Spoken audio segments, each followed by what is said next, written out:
Anta syamsun, anta badrun.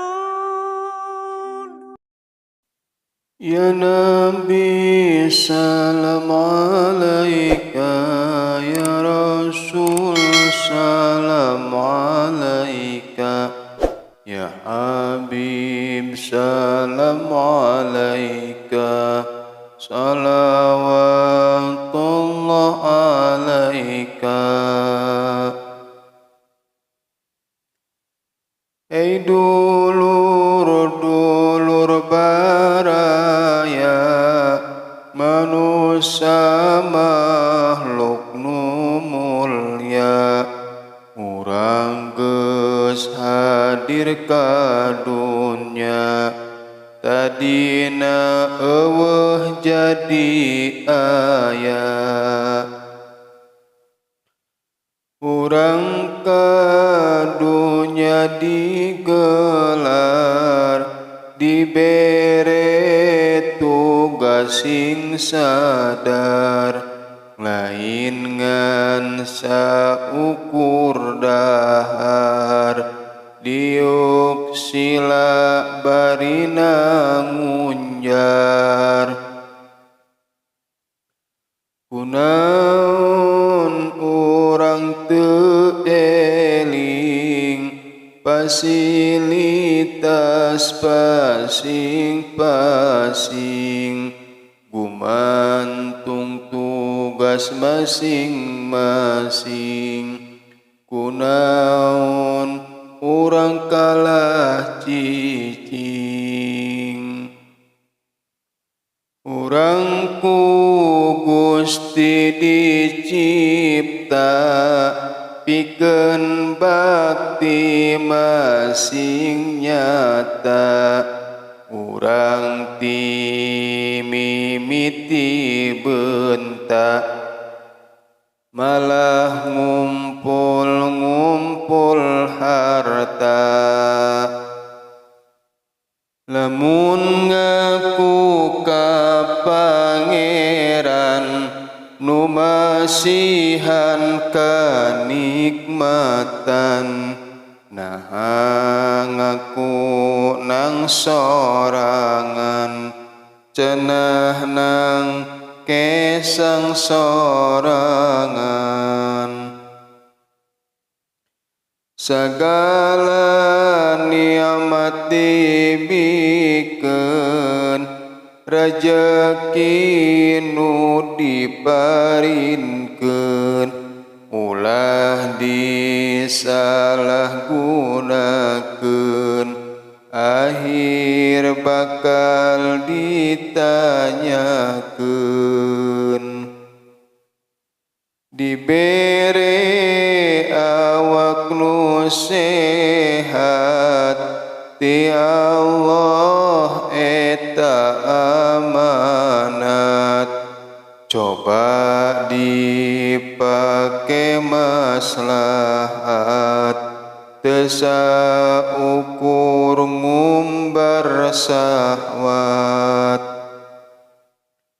Mun pareng harta ngalayah, coba reret anu susah, hirup sing boga kanyaah, tong hayo ngalagaan sawah. Lamun dibere kanyaho, burukan dulur nu bodoh, ku ilmu nu dipikarido, ulah sok ngadon ngabobodo.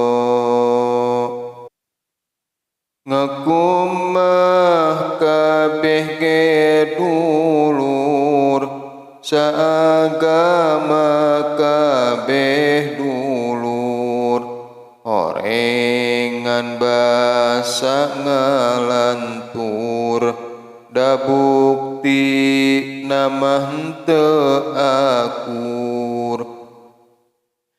Diajar kadar hidup manfaat,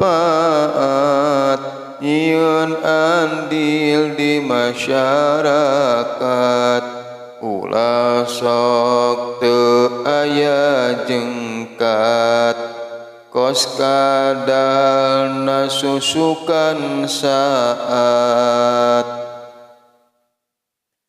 jembarata tangga bantuan, kuat baraya tulungan, bangsa hirup panganggesan, batur ngarasa kalengitan,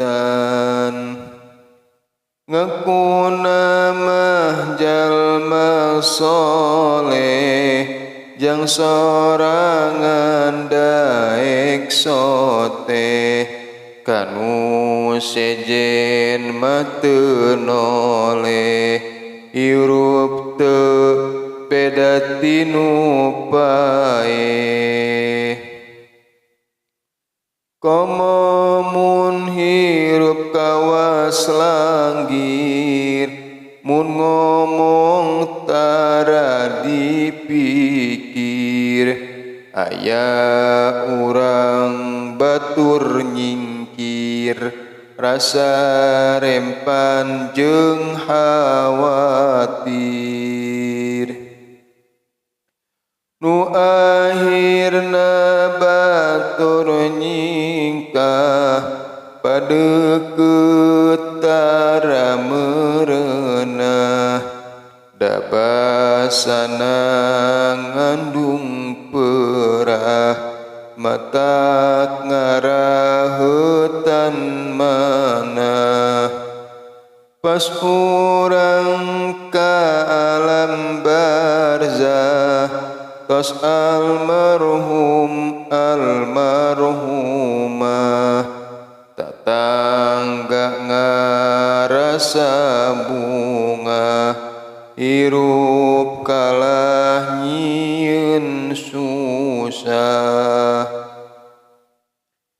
Ya Nabi salam alaika, ya Rasul salam alaika, ya Habib salam alaika, salawatullah alaika.